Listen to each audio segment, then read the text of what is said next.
Josie sitting in Jenny's seat today, and I assume that she's going to get comfy in there for the next little while. We have some interesting news when it comes to our girl, Jenny. She's on the old banana phone right now. Good morning. Good morning, guys. So you're off and you're still up this early. Oh, I've been up for like an hour and a half. Oh no, Jenny. Poor thing. Why, Jenny? Sleep, woman. I don't know. I don't want to be up. I'd love to sleep, and I try to stay up later, and that doesn't work out. But it's torture listening to you guys. I want to be there and chiming in because, I, of course, have an opinion. Yes, you do. It's like, for example, you're a nag if you were just listening a few minutes ago. That's exactly it. I would have said that this is me. Poor Christian.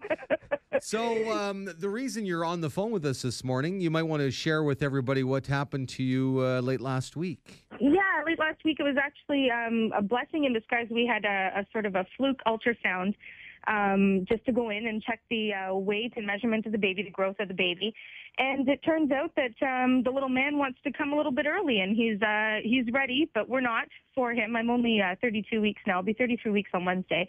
But he wanted to come a little bit early, and the doctor said, well, we don't want that. We want to make it till at least 34 weeks. 36 would be ideal. And then, we're, of course, the closer I get to my due date, the better. But, so he basically said, I order you to bed rest, and let's try and keep this guy in mommy's belly for as long as we can. And that's sort of what I've been having to do the last few days. And, it's one of those things that we weren't supposed to have an ultrasound, so certainly when we went in on Thursday, it was a surprise, but a surprise that we needed to know about. So thank God we went in, and yeah. So that's the best way I can explain it, the easiest way without using medical terminology that I know nothing about.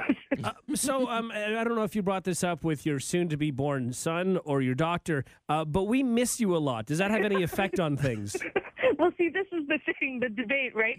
I miss you guys, too, so much, and that was just it. I said, well, can I chat with them once in a while on the phone? And it's mostly, another thing is I have quite a bit of fluid surrounding the baby, so I guess stress doesn't help that situation. So not sleeping at night, and well, like you said, I've been fine. My schedule's been exactly the same, but it's one of those things. If I wasn't sleeping at night and worrying about getting up to do the show with you guys, and am I performing, it's all those the little stressful things that add up that would affect the baby.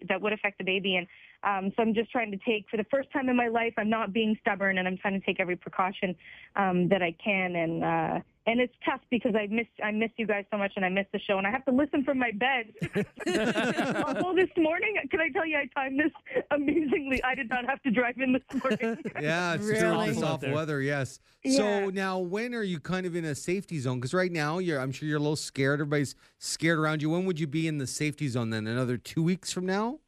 About a week and a half. The good thing about it is that if he was to be born tomorrow, chances are he's still going to be okay. But lung development is a big thing right now.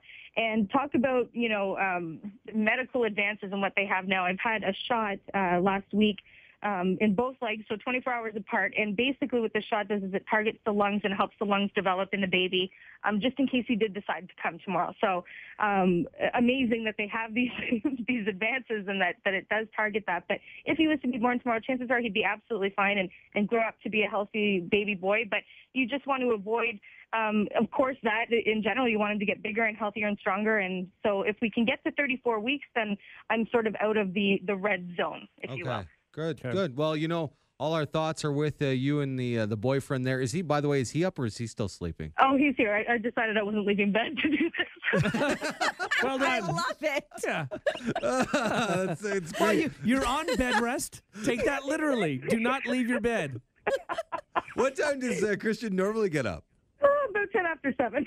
Oh, well, you'll have to deal. Huh? Oh, well, yeah. This isn't affecting your cheese consumption at all, is it, Jenny? Oh my gosh, it's just increased it. Now Okay, I just have good. more of a variety. I miss you guys so much. All right. Well, we'll keep updated, obviously, with you, and anything that you want to share with the hotties, by all means, either email us, give us a phone call, whatever you want to keep everybody in the loop, because all of Ottawa loves you and they want what's best for you guys, obviously, but they're going to miss you for the next little while. So. And I'm going to miss the hotties. I'm going to miss chatting and call me. Okay. We will. And for the next 10 days, at least, make sure you keep your legs crossed, okay? I'll do that for you. Yeah. So Now, Rush, you're no doctor. I'm no but- doctor, but I'm saying if your legs are crossed, how can the baby possibly come out? You're right. There you go. I've been my doctor all along.